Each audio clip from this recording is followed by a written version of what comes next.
What is estrogen dominance? So estrogen dominance, when you compare the levels, progesterone, as I mentioned just now, it has to be like homeostasis, it has to be a balance. So things like PMS, fibroids, endometriosis, you have all those headaches, all those are due to estrogen dominance. And a lot of women are diagnosed PCOS, right? Polycystic ovarian syndrome. Now that is also due to estrogen dominance. So when you look at it, the progesterone levels are usually low. Now, one of the reasons a lot of the younger generations, so those were the days, the benchmark to attain menarche, the first menses, used to be about 12 years old.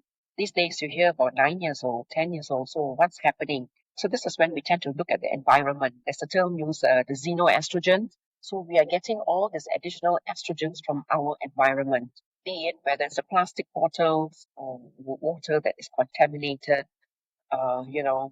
with estrogen, when you talk about the air that we are inhaling, all those microplastics in the environment, perfumes to makeups to whatever. Hence, all these, we're having a lot more xenoestrogens, and these are not the healthy ones. So this is causing the early puberty in children these days. Early puberty in children, a lot of PMSs, a lot of all this estrogen dominance related health issues, especially among women, the fibroids, the endometriosis, the PCOS, all those. Are this xenoestrogen also affecting men? I'm sure to a certain extent it's affecting them, but not as much as women. We say we women we need more estrogen, and as it is our ovaries are already producing adequate estrogen, and then on top of that we're getting these additional estrogens from the environment. Right. So if you look at it, it won't affect the men as how it's affecting women. So a lot of men, they tend to either it's due to their diet, whether it's too much of caffeine, too much of alcohol, that's when it affects them. And a lot of them when they come,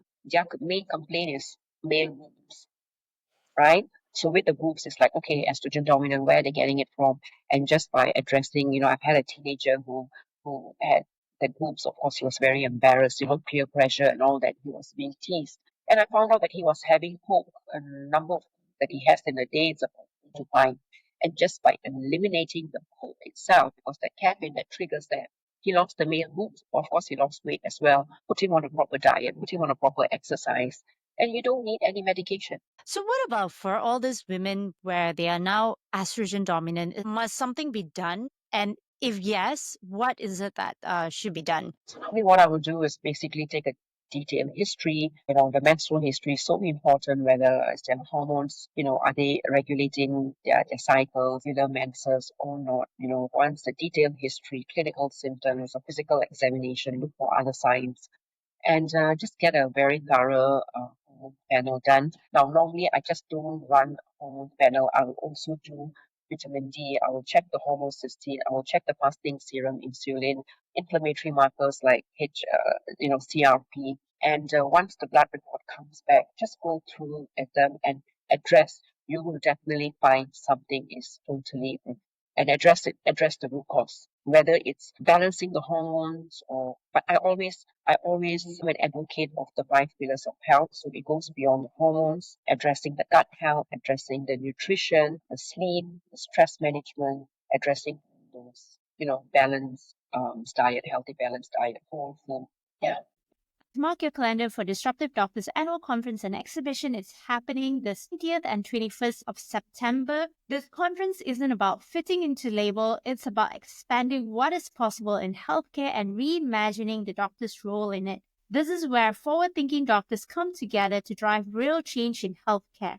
For those who refuse to settle, this flagship event brings together doctors from diverse backgrounds to explore fresh approaches, share ideas, and connect with a community of doctors to impact healthcare differently.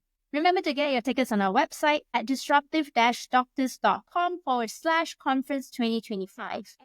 Join Disruptive Doctors. Disruptive Doctors. Impact